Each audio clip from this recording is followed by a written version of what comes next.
गुरुर्ब्रह्मा गुरुर्विष्णू गुरुर्देवो महेश्वरा गुरु साक्षात परब्रह्म तस्मै श्री गुरवे नमः.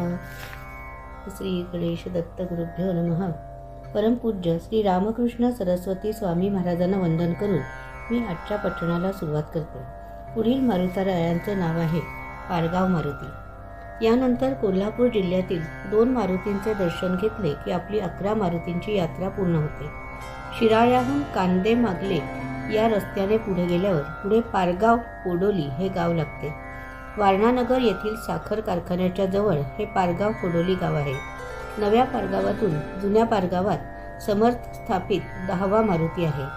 हा सर्व 11 मारुतीत अत्यंत लहान असा मारुती आहे. येथून जवळच पन्हाळगड आहे. छत्रपती शिवाजी महाराज या किल्ल्यावर असताना मोगल सैन्याने या किल्ल्यास वेढा घातला. त्यावेळी मोगल व विजापूरच्या आदिलशाहीचे सरदार एकत्र आले होते. मोगलांचा सिद्दी जौहर व आदिलशहाच्या तर्फे अफजल खानाचा मुलगा फाजल खान यांनी पन्हाळगडचा वेढा पक्का आवळला होता. छत्रपती शिवाजी महाराजांना समर्थांची आठवण झाली. समर्थ पारगावी आले. त्यांनी तिथे बरोबर आणलेल्या लहान मूर्तीची स्थापना केली व त्याला साकडे घातले.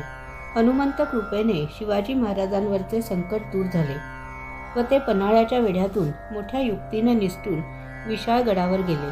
खिंडीत बाजी प्रभूंनी सिद्दी जौहर व फाजल खान यांच्या सैन्याला अडवून हुतात्म्य पत्करले, पण महाराजांच्या विशाळगडावरून तोफेचा आवाज ऐकू येईपर्यंत त्या सेनेला पुढे जाऊ दिले नाही.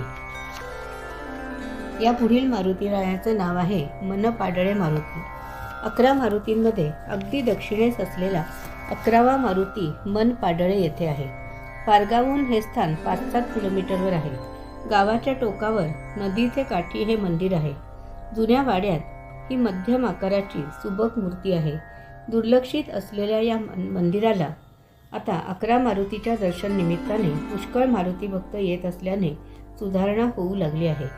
इथून जवळच ज्योतिबाचा डोंगर व पन्हाळगड आहे. मारुती दर्शनात जाणारे बहुतेक भाविक ज्योतिबाचेही दर्शन घेऊन जातात. अनेकांचे हे कुलदैवतही आहे. कोल्हापूरच्या महालक्ष्मीचेही दर्शन घेण्यासाठी भाविक कोल्हापूरला जाऊन नंतरच आपल्या गावी परत येतात. श्री समर्थ स्थापित 11 मारुतींच्या माहितीचे वाचन पठण आज येथे पूर्ण झाले. मारुतीराया सगळ्यांचे कल्याण करो. बजरंग बली की जय. श्री गुरुदेव दत्त. आजचे हे पठण परमपूज्य गुरुदेवांना अर्पण.